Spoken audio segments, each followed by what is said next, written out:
Welcome to ResponseABLE Parenting, the podcast that shows you how to parent in alignment to your emotions, needs, and goals versus your programming, bad advice, and let's face it, outdated strategies that just don't work. You'll get in the trenches support on nervous system and emotional regulation, critical mindset shifts, stronger communication strategies, and more. In this podcast, you'll gain transformational tools that take you from reacting to every frustration to responding with clarity, regulation, and finally setting the example you desire for your kids. I'm Becky Jennings, your new parenting coach, and this is the ResponseABLE Parenting podcast. Let's get into it. Hello, everyone, and welcome back to another episode. I am so happy to have Gerry White on again. You don't know it's again, but we did record a whole podcast a couple months ago, and the feedback was absolutely terrible. So he's back, and we are re-recording because I think it's a very, very important conversation to be having. Gerry is an AI literacy educator and critical thinking advocate. He speaks directly to the evolving challenges and opportunities that AI brings to family life.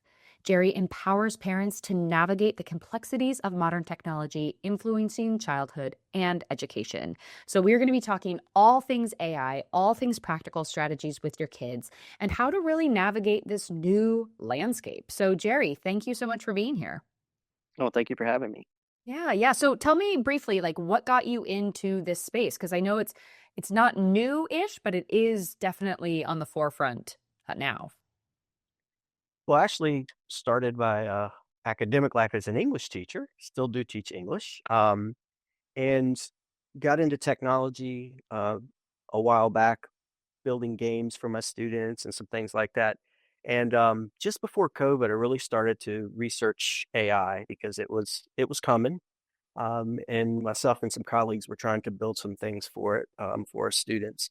And then COVID happened, and we were all locked down for a long time. So I did a bunch of deep dives on exactly how it worked, what it was, how we could use it, and really kind of saw some of the writing on the wall about what was getting ready to hit as soon as we came back, and it definitely hit. So now trying to not only build some applications to use in the classroom and in school, but to really help individuals, kids, adults, and everything in between to really use this tool, as a tool and not so much as a crutch.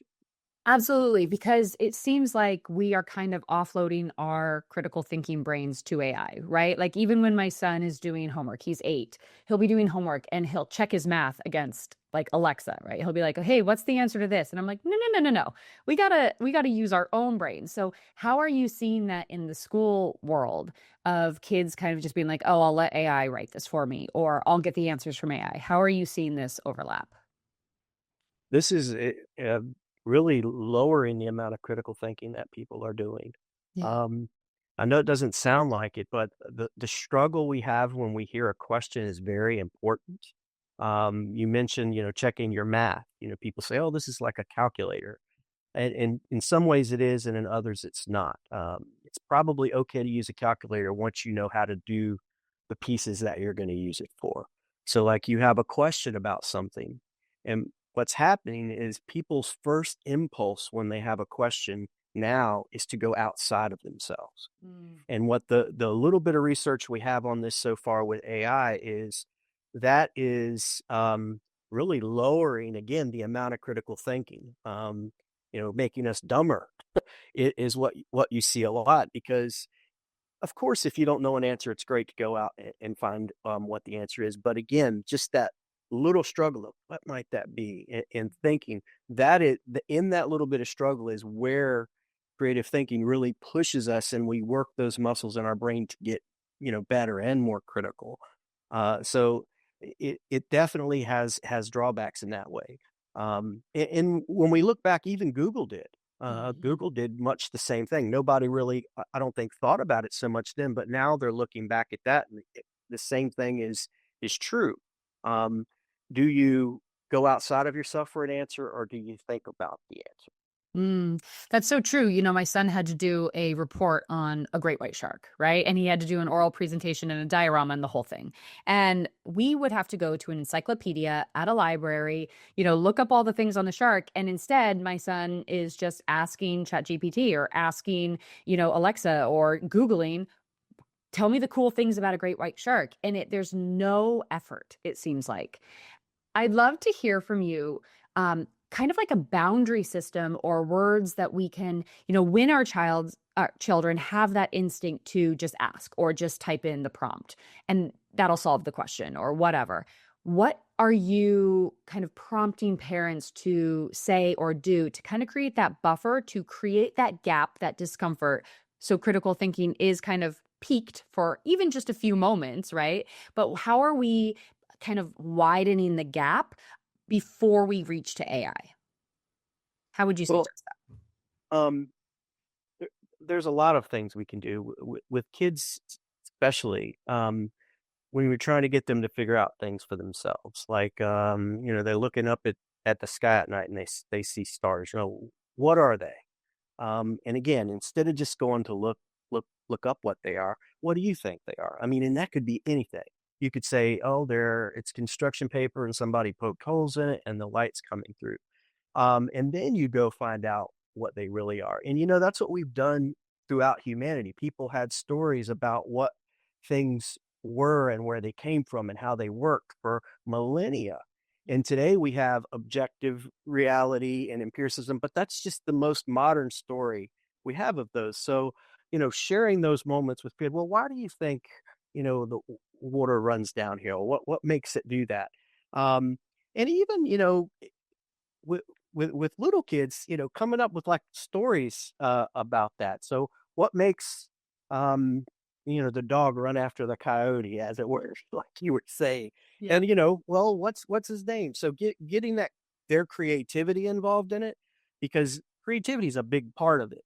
One of the things I'm constantly telling my students especially is don't ever, ever, ever read something about what you're going to read before you read it yourself, Mhm. because then you've robbed yourself of ever having your own idea about it. It's going to be colored by what you read.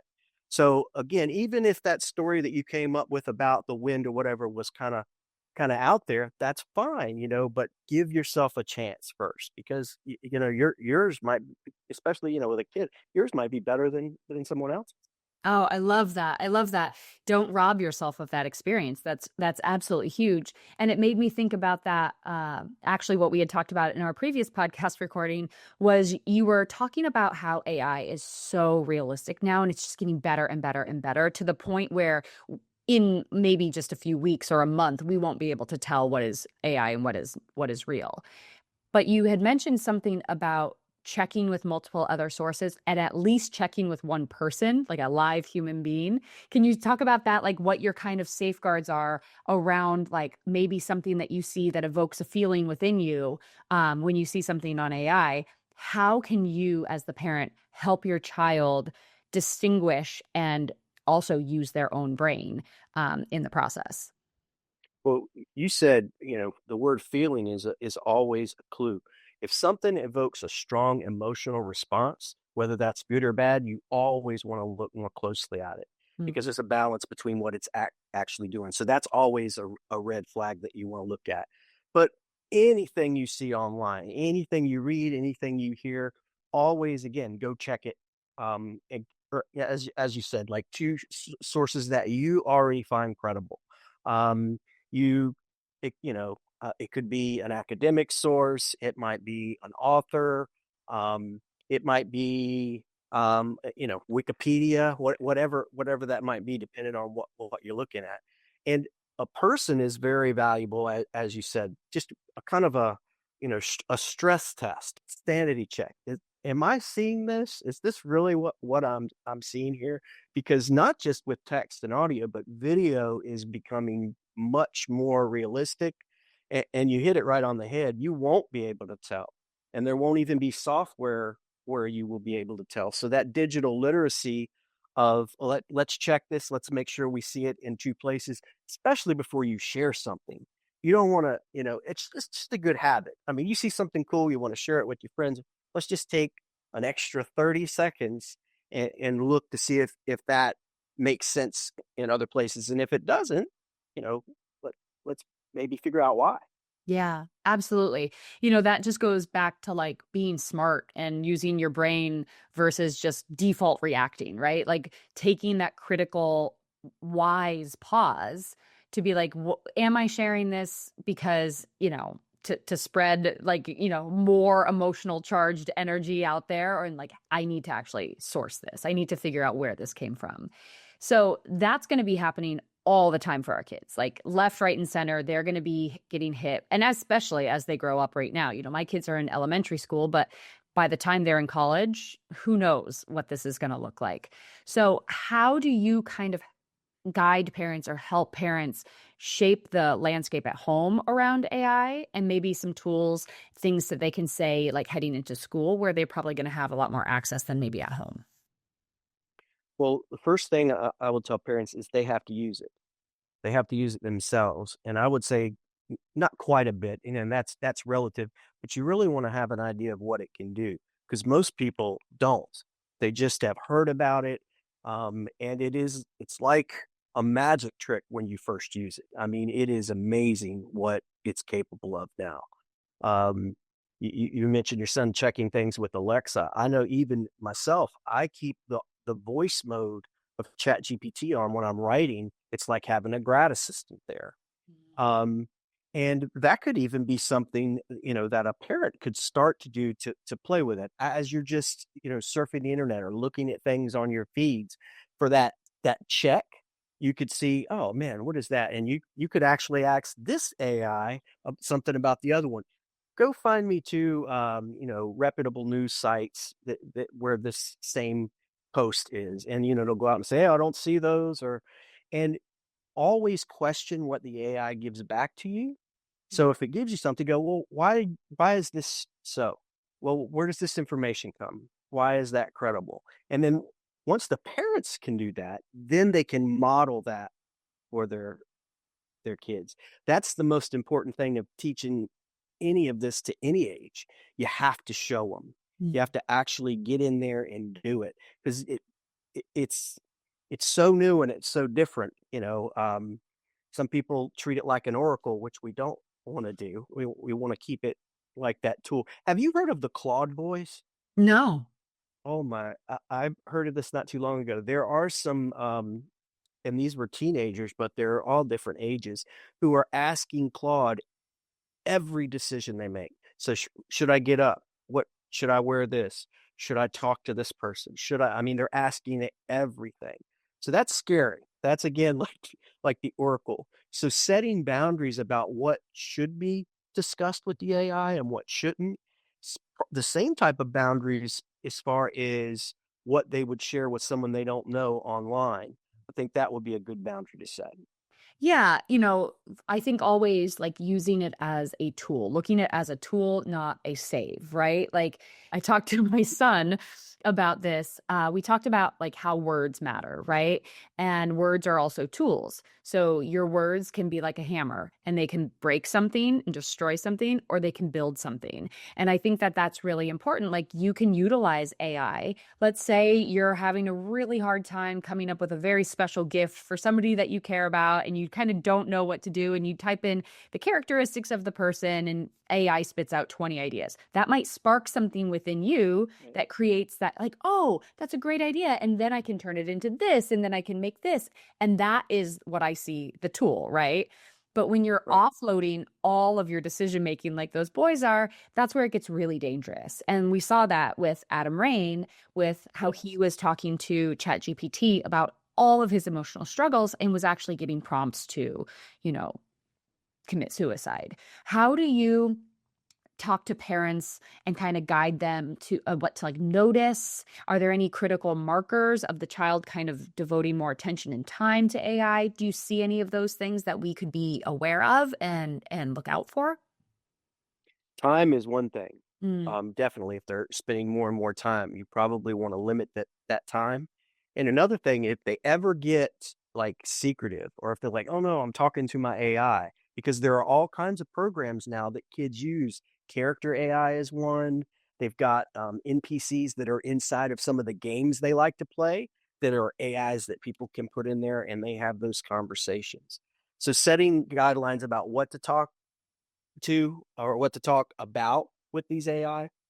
And you really have to be aware of it as a parent. You can look at the conversation threads, especially for young kids. That's not an invasion, I don't think, of any privacy at all. You Mm-mm. want to see what they're talking about, and as soon as you see it going off the rails just a little bit, you want to have that conversation about why. It's like, okay, this isn't a real person. This is, kind of explain to them how this works, and what are some of the you mentioned tools, and show them some of the tools that it can be used for, and maybe even some of the things that some of the bad things that might happen, like they get it to help write something, and then they realize, oh man, somebody else did that. I just took their work and used it as my own. As we're seeing school at kind of every level.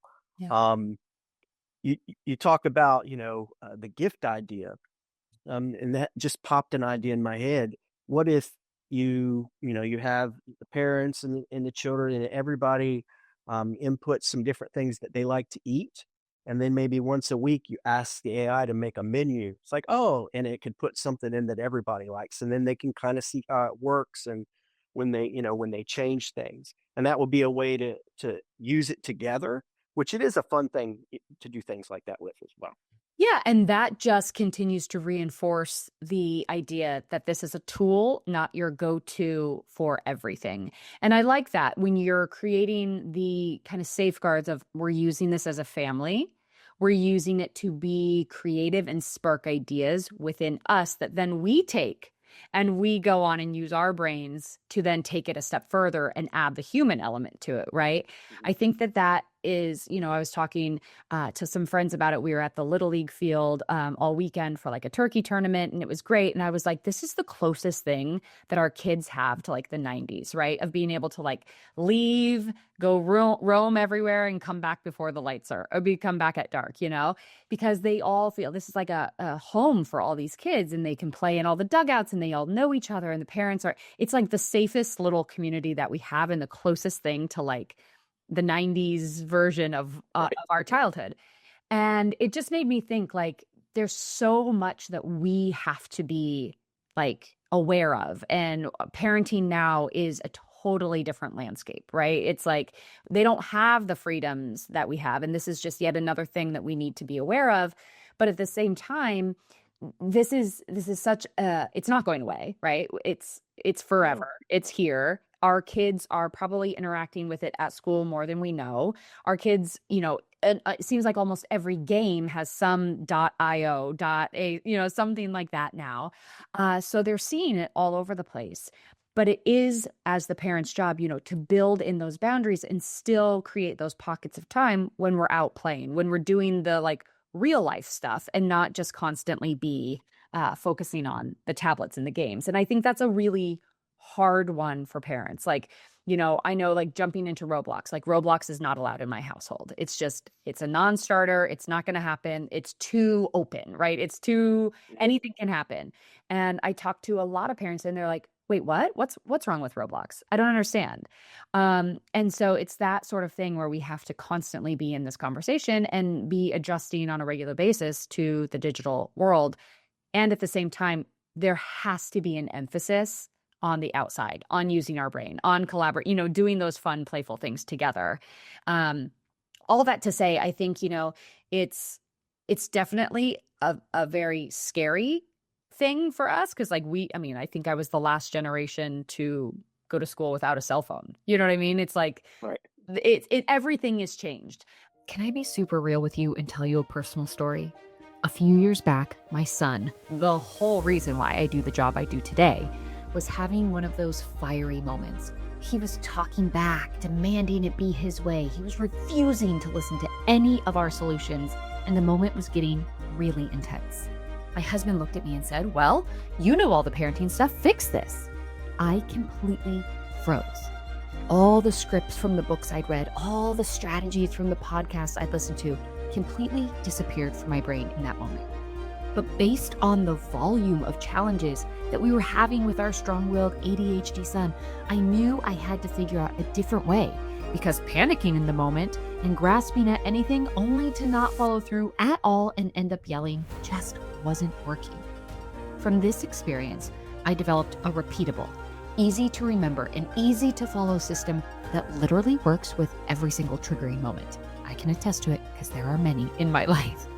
Now I can show up the way I want. I can communicate in a way that actually resonates with my strong-willed child. If this sounds like a solution for what's happening in your home, take these next 2 steps. Number 1, watch the free training about my rewiring process in the show notes. And then number 2, book your free call. On that call, we will talk about what's happening in your home, and you will get a customized solution that works best for you. I assure you, this doesn't have to feel as hard day in and day out as it does. There is the solution, and I'm so excited to talk to you about it. Another question is, how do you help with like the frustration tolerance, like building that gap that it needs to happen in order for critical thinking and creativity to happen, that we're outsourcing to AI? How do you guide parents to create that and still be able to access AI, if that makes sense? Well, you talked about, getting our kids ready, and this is something that every parent goes through. We want to get them ready for the world we lived in, but that's not the world we live in, and it's Mhm. definitely not the world that's going to be there in a month, 6 months, 12 months. And things move so much more quickly now. One of the things we have to get them ready for is change and to be comfortable with it. They're more comfortable with it than we are. That's probably But very true. you have to put certain limits on it. So the kids are developing who they are at this time, right? They're, we take college kids, and that's when they're developing their voice. When they write these, what people used to think just little 2-page papers, they're figuring out who they are and what they think. But children, they're doing that, but their brains are actually still being wired when they're young. So how they're thinking and what they're doing is changing how they're gonna think in the future. So maybe even having those types of conversations, like, you know, um, if somebody is practicing a scale on an instrument, you repeat it, you do it over and over again, it becomes muscle memory, and you do that. You could talk to them about thinking is the same way. If you think about a question or a problem in the same order this many times, it becomes a much easier for you to do that. You've created kind of a circuit in there. But if you're outsource everything, what happens when you get to a problem that the AI has never faced, that it hasn't been trained on? Because the only thing, at least up until now, that they know is the data they've been trained on. They can't really create anything yet. And think about all the problems and all of the obstacles that you face every day that you can't just look up, you Google it, it's not there. So they need to have practice in dealing with things that aren't normal, things that are novel or that are new. And that will help them. You could use a gaming analogy. You come up with a level you've never seen it, your friend has never seen it, right? So you want to be able to be good at those levels, to be good at those ways of thinking when they happen, and always offloading that. It's just it really is a detriment to them. And like I said, what really worries me is that that's the point where they're actually wiring those circuits together. Um, we don't have a clue what I mean. You read Jonathan Haidt and some of the about just social networks and what they've done. We don't really even know what they've done yet. Imagine couple that with actually the thought process that they're using. Now, I don't know how much we want to get into with young kids about that, but you can, for each age, come up with a level that you want to talk to them about it. And we need to be frank with them because, again, this is the world they're going to have to excel in. And we don't want them to just be, um, you know, neutral, doing whatever. They're like those kids that are having to ask, what movie do I like today? What should I watch today? We don't want that. Yeah. And they shouldn't. Absolutely. I mean, that is, I think, a level that's like the far, far extreme. I think that that image is maybe what we see. That movie Wall-E, where everyone's on that ship. Oh, right. Yeah, that's why in my kids, I can talk to my kids a lot about that. I'm like, that could be the direction that everybody goes if we keep, offloading our brain to AI. If we just keep asking questions and we don't actually find the answers ourselves, we're going to end up like every single person on Wall-E. And they're like, oh, that's crazy, Sure. you know? So it's like, that's the 5 and 8-year-old version of me telling them that, like, no, you still got to think a little bit on this one. But I think what you're ultimately saying is there needs to be a lot of awareness of this landscape for our children. Like, this exists. It's not going away. It's getting more and more precise. It's getting more realistic. And this is the age that they will be growing up in. It's like the first round of kids who had cell phones in school. This is like what our kids are going to be dealing with now. You know, it's like it's opening up a whole different level, like you're saying. And not necessarily running and sheltering and hiding our kids from it, but like teaching them how to use it when necessary or when helpful, not as a complete reliant default system that we always go to. And that's going to take time and practice. And that's going to, you know, we're going to have different conversations with our kids than we've ever had before about safety and digital safety and all of that. I am curious, are there any parental controls, or is that like, does that not exist on AI? I haven't seen any in the models themselves, and I haven't seen children's versions of any of these. Um, Not really sure why. Probably because they can't do that yet. They can't really control what these models say. That's why you mentioned, that sad situation about the suicide. They can't control what it says because of the nature of how it works. It works in a lot of ways like we do, not in every way. So you can't just put guardrails up and say, don't say these words because it'll come up with different ways to say them. Yeah. But again, there may be things that parents can do with their network at home. Look at their ISP where they could block certain things, or limit the time or set alarms. So if a child is hitting that IP of like ChatGPT or Gemini, you could put the main ones in there so that you get an alarm on that. We've said this a few times, but really watch the time that they spend on it. Um, and something that you would ask a friend, it's okay to ask an AI, but remember to explain to them, even though this seems like a person because it is talking, and soon it will have video, so it's not a real person. It's in a game, when you respawn, they understand that doesn't happen in real life. So looking at that difference between, that fantasy world or that digital world and the real world, and trying to explain that gap maybe is very important, maybe more now than ever.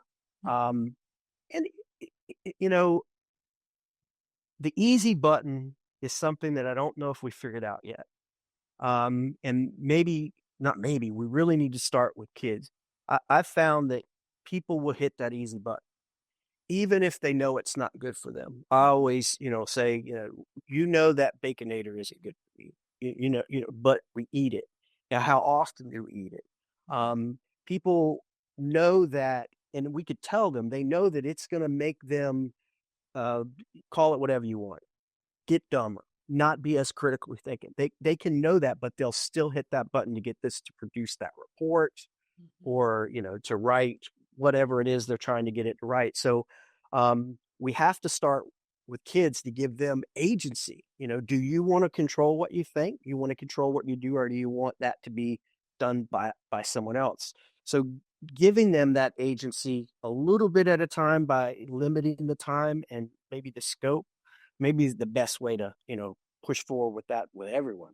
Yeah, I think that's a big thing too, because kids love being in control. And so to basically say something along the lines of, every single time you use AI to do your work for you, you're giving AI control and you're losing control. That's like a very, I know my son would be like, I don't want to lose control. He would definitely want to be the one in the driver's seat. So, it sounds like a lot of the real world application is to show and model how to use AI safely as the adult, right? Show how you're asking Alexa the questions, show how you're typing in the prompts to ChatGPT as a tool, as a bonus, as opposed to, and maybe even modeling for a while of like coming up with different ideas and trying to figure it out together, going back and forth and being like, let's add those ideas to ChatGPT and see what they can add to this as opposed to, how they can fix this. I think saying adding to it or enhancing it or, something like that, or giving us sparking new ideas for us. I think specifically how I want to use it with my kids is to let them know it's going to spark maybe an idea that you didn't think of that you can then run with, as opposed to being like, it's going to do it all for you. And then really being cognizant of the time that they're spending on it. If they maybe are saying, well, so-and-so said this, or, ChatGPT told me this, it's like, well, how did that make you feel? Did it spark a big reaction in you, right? That what you were talking about, if it sparks a negative or positive big reaction, then we need to go talk to an actual human about that. And I think really having those safeguards is like, yes, this is in our world. Yes, this isn't going away. Yes, it's going to get better and better. It's going to feel real a lot of the time. And it is our job to continue to remind you that the human in front of you is real. And that is the true North Star versus trusting everything that they've, sometimes they go rogue, and that's not necessarily a safe place for a young mind to be. And I think it's very interesting, and something to be so aware of is that as their brains are developing, they're wiring it with this kind of critical thinking. And that's I think where we have to step in even more as the parent and push, even if it causes more frustration, even if it causes more battles, I think that's really, really important to not just be like, oh, it's just easier, let them do it. Because we actually need to wire their brain still as critical thinkers, as effective communicators. Absolutely. Any final thoughts for parents or just anybody who's navigating AI? Again, try it and use it. Start small if you want. What are some ways that it can help you? It can help you be creative. One thing to note is if you start with an idea you have and then you ask questions about it, it's still you. But if you ask it first before you've done anything, like writing, for example, before you've even written a sentence, if you start asking it things, what you end up with is not you. It's not yours. So always start with your own idea, your own words, and then it's fine to go out and, get some, not necessarily advice, but some other opinions from the AI. But if you don't start with you first, like you meant you as the human, you're not really getting you. It can masquerade as you, or you might start to believe that that's you when really it's not at all. Yeah, that's a huge point. That's a very, very good point. Always start with yourself before. See how far you can get. Right. Let's test ourselves. See if we can get another step further and then another step further. Maybe we won't even need it. But yes, this is very important. Very important. Thank you so much. Where can people find you, follow you? GerryWhite.substack.com. I have a lot of articles that I've written for parents, for kids and students at all ages. GerryWhiteBooks.com. I've written a few books on this. I actually wrote one for kids, introducing them to AI, and I got it for free on that site. So they can go, and it kind of just tells them the story of AI way back to when people started talking about it years ago, and then really right up to today, so that they can kind of see the lay of the land, in terms that they can understand. Amazing. Amazing. Well, thank you so much for your time again. Sorry that we had to re-record, but thank you so much. I think this is a really important conversation for parents to have. Great. Thank you. I enjoyed it as well. Thank you so much. All right, everybody. We'll see you next week. Thank you for listening to the ResponseABLE Parenting Podcast. If you like what you heard, please take a moment to rate, review, and subscribe. If you know someone who would benefit from this podcast, I'd be honored if you'd share this episode with them. Until next time, know that you are enough, you are capable, you've made it through all of your hardest days, and we will keep growing on this parenting journey together. This podcast was produced by Kim Kelty and myself, Becky Jennings, and edited by the Kelty Method, Branding and Podcasting.